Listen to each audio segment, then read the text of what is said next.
നമ്മുടെ മുൻ Indian cricketer Hanuma Vihari ഇന്നലെ സഞ്ജു സാംസന്റെ CSKയെ കുറിച്ചുള്ള വരവിനെ കുറിച്ചൊരു സ്റ്റേറ്റ്മെന്റ് പറഞ്ഞിരുന്നു.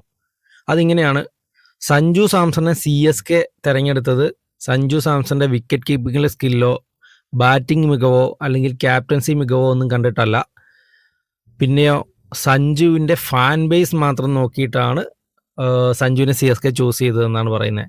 സഞ്ജുവിൻ്റെ സൗത്ത് ഇന്ത്യയിലെയും കേരളത്തിലെയും ഫാൻ ബേസ് നോക്കിയിട്ടാണ് സഞ്ജുവിനെ CSK ചൂസ് ചെയ്തത് പോലും. എന്താ നിങ്ങളുടെ അഭിപ്രായം? CSKയ്ക്ക് അത്ര ഫാൻ ബേസ് കുറവുള്ളൊരു ഫ്രാഞ്ചൈസിയാണോ? സഞ്ജുവിനെ എടുത്തിട്ട് CSK ഫാൻ ബേസ് കൂട്ടാൻ മാത്രം ഉള്ള ലെവലിലേക്കൊക്കെ CSK പോയോ? എനിക്ക് തോന്നുന്നില്ല. കാരണം എനിക്ക് തോന്നുന്നത് പ്യുവർലി CSK സഞ്ജുവിനെ എടുത്തിരിക്കുന്നത് സഞ്ജുവിൻ്റെ ക്യാപ്റ്റൻസി സ്കില്ലും പ്ലസ് വിക്കറ്റ് കീപ്പർ ബാറ്റ്സ്മാൻ ആണ്, പ്രോപ്പർ T20 ബാറ്റ്സ്മാൻ, ബിഗ് ഹിറ്ററാണ്. അപ്പോൾ ഈ സീസണോടുകൂടി ചിലപ്പോൾ ധോണി സ്റ്റെപ്പ് ഡൗൺ ചെയ്യുമായിരിക്കും. അപ്പം മെല്ലെ ആ വിക്കറ്റ് കീപ്പിങ്ങിലേക്ക് എത്താനും ഫ്യൂച്ചറിൽ അവരുടെ CEO തന്നെ പറഞ്ഞായിരുന്നു ഫ്യൂച്ചറിൽ ക്യാപ്റ്റൻസി സഞ്ജുവിലേക്ക് തന്നെ വരാൻ സാധ്യതയുണ്ട്. അപ്പോൾ ആ കുറേ കാര്യങ്ങൾ കൊണ്ടാണ് അവർ സഞ്ജുവിനെ ചൂസ് ചെയ്തതെന്ന് എനിക്ക് തോന്നുന്നത്. എന്താ നിങ്ങളുടെ അഭിപ്രായം?